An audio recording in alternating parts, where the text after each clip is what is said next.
I think it's important to examine decisions that I've made especially when I make a decision to alter something that has been designed in the game. A while back, I talked about Boons and Hexes and how I was having some trouble justifying the Boon and Hex system in Weird Frontiers, which is the game we're playing. And I talked about how I was taking it out of the system just because I wasn't feeling it. Well, I think it's important to not be intellectually inflexible. And so I've gone back and I've considered that decision. I've reconsidered it. I spent some time thinking. I actually went back, read comments on the video that I had posted a while back now. And I went back to the source material. Let me share that with you. So this is the Boons and Hexes of Weird Frontiers. It's a additional mechanic, as it says, to what DCC uses quite extensively, which is the concept of luck. And what I did is before the game session last night, I explained why, again, I revisited why it was that we weren't using these boons and hexes and the rationale that I had provided at the time for just omitting this. And I said, I've had more time to think about it, and I proposed that we, if you agree, of course, I ask the players for buy-in always, that we put it back in and see how it goes. And I think it went very well. The difference is that just the way we're playing, our style of play, I've just asked players to be conscious of the fact that this is not an invitation for them to break character. I want them to stay in character. Yes, you're going to have these boons and the hexes, and those can come just, it's lady luck. It's the luck of the roll. It's an element of chaos in the system, but that's not necessarily a bad thing. And I went over with the players specifically what do the boons do, and we brainstormed together before the game started. How could you role play these? And we came up with some ideas. Okay, well, here's something. In some cases, we're not even going to worry so much about role playing it. You're just going to hand the token over to me. It doesn't have to be something that takes up any time at all. We all understand what's going on. We understand the rules here. I made sure all the players knew exactly how this is handled, what it meant with, a +1 die modifier. We gave examples for that.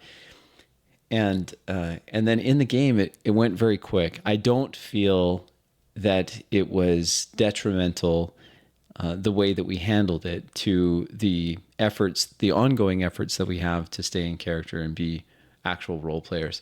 So I just wanted to provide this update because I know that I published a video a while ago saying how we're just not going to use this system. I'm having a hard time understanding why especially this is the problem that I was having with this, is that this second thing, I'm going to highlight it here if it works. This is what I was having an issue with. Just this part here.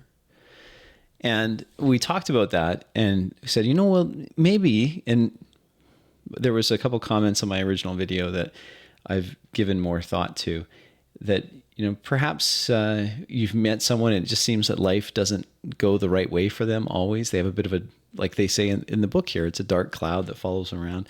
The reason I had an issue with this before is that this is, you get these hex tokens just at random because of a dice roll. And it's just a dice roll. So it's a D20 roll. Well, that's a 5% chance at any roll that you would just get one of these.